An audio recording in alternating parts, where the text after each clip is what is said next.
Our Finance Minister has introduced the budget on 1st February 2021 for FY 21-22. And after the budget, Sensex has jumped 2,314 points, that is 5% in a single day. This is one of the biggest jump in a long time. And while I am recording this video on the next day, Sensex has jumped another 1,250 points and is very close to hitting the level of 50,000. Clearly, the market has reacted positively towards the budget. So in this video, we will review the budget and identify the top 10 key takeaway from the budget. Hello everyone, my name is Sahil and this is my Personal Finance Academy where I explain everything about money management in layman's language. We will look at each news headline and identify the sectors that would benefit from the budget and explore the key companies in each sector. But before we proceed further, I want to inform you that someone has been spamming in the comment section with my name and asking for an email on tomngu@gmail.com for information on stocks. Please do not send any email as that is spam. I'm not sure how they have used my profile pic and name, but I have tried all settings to stop such spams. For now, I have deleted the spam comment, but please be aware of such spams in the future. Alright, let's get started with budget analysis. The biggest takeaway from the budget is that Finance Minister has announced a capital expenditure of Rs 5.54 lakh crore for FY22 against FY21 capital expenditure of Rs 4.12 lakh crore. That's an increase of 34%. I think this is the most important aspect of the budget. After the COVID crippled the economy, we needed the government to revive the economic activity by spending more money, and our Finance Minister has not disappointed us. This capital expenditure would eventually benefit every sector of the economy. Government has planned to raise the capital via strategic divestment in 2 PSUs and 1 from LIC. With this, the government is planning to raise 1.75 lakh crore by FY22. Second key takeaway is that health and well-being sector would get Rs 2,23,846 crore from this budget, which is an increase of 137% as compared to Rs 94,452 crore last year. Government has launched a new scheme called PM Atmanirbhar Swasth Bharat scheme with a total budget of Rs 64,180 crore over the next 6 years. This would positively impact the healthcare sector in India. This scheme is basically to develop primary, secondary and tertiary healthcare system and strengthening the existing national institution and create new institution to cater to detection and cure of new and emerging diseases. I think this is again a great move by the government. COVID has exposed the issues in our healthcare system and it needed strong attention. Another sector that has been the focus in the budget was infrastructure. Infrastructure is a heavy investment sector and it requires a long-term debt financing. Government has set up a development financing institution with an initial amount of Rs 20,000 crore. Our Finance Minister said that the ambition is to have a lending portfolio of at least 5 lakh crore for this DFI in the next 3 years. This would play a key role as an enabler in the infrastructure financing in the country. She also announced the launch of a national monetization pipeline of monetizing brownfield infrastructure assets. She said that monetizing the public infrastructure asset is a very important financing option for new infrastructure construction. An asset monetization dashboard will also be created for tracking the progress and to provide visibility to investors. This is again a great move. Guys, now when we have an asset monetization program to monetize the public infrastructure, it would attract more investment from foreign investors and that is the key for growth.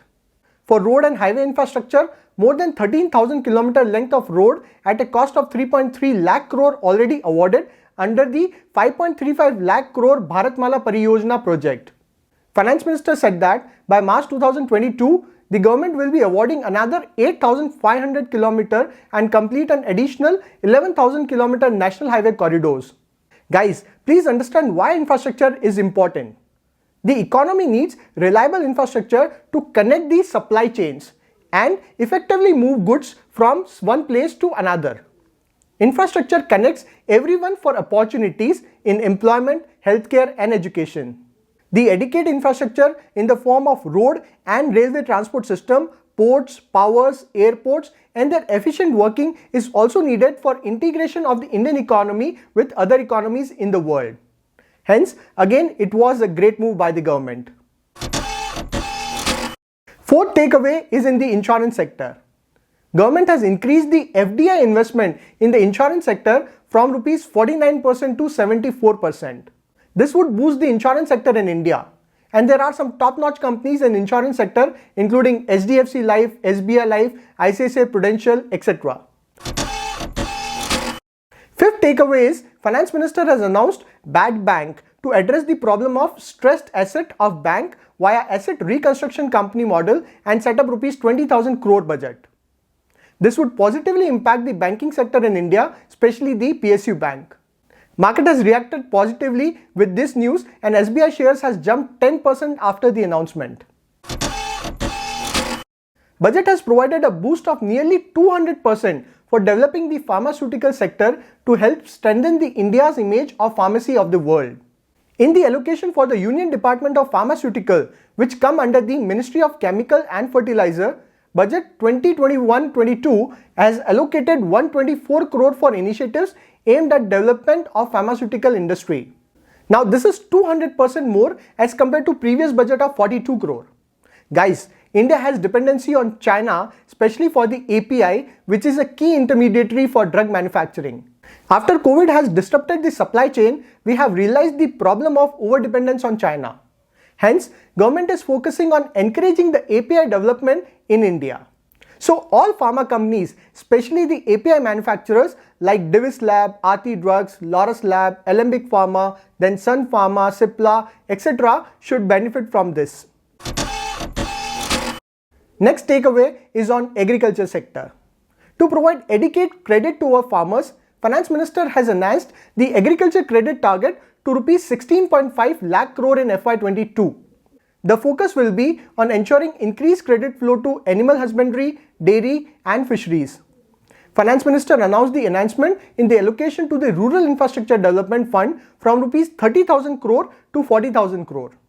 Finance Minister has also doubled the micro irrigation fund by another rupees 5,000 crore. To further enhance the blue economy, the Finance Minister has announced that she was proposing substantial investment in the development of modern fishing harbours and fish landing centres with development of 5 major fishing harbours. Government has launched a voluntary vehicle scrapping policy where it aims to phase out old and unfit vehicles. In case of private vehicles, they would need to go a fitness test in 20 years. This would benefit the automobile sector in India. The scrapping of old vehicle would create a demand for newer and safer environment-friendly vehicles which would generate employment in the entire auto sector. And guys, I have already covered a key video on key companies that would benefit from the electric revolution in India. Next sector government has focused on is manufacturing. Finance Minister said that for a $5 trillion economy, our manufacturing sector has to grow on double digit on a sustained basis. She focused on production link incentive, that is PLI schemes, to create manufacturing global champions announced in 13 sectors. Government has committed rupees 1.97 lakh crore over next 5 years starting 21-22. I am also planning to create a separate video on this PLI scheme to help you understand the major sectors that would benefit from this scheme and key companies in each sector. Government has also announced the setup of 7 mega textile parks that would attract investment in the textile industry. To support the MSME sector, that is micro, small and medium enterprise, government has allocated rupees 15,700 crore, which is double of what was allocated last year. This would boost the growth in MSME sector. And final takeaway is that there is no bad news. There is no COVID cess, no wealth tax and no hike in indirect taxes. And no bad news is a great news. So overall, our Finance Minister has done a great job in this budget by keeping it simple and focusing on expenditure, which is the key to revival of our economy. If we conclude, the two key sectors that would benefit the most from the budget would be infrastructure and healthcare. But overall, this budget would boost the entire economy with high capital expenditure and every sector would benefit with the growth of Indian economy. So what is your take on the budget? Did I miss any key points? Mention it in the comment box. And if you like this analysis, do subscribe to the channel for more informative content in the future. Take care.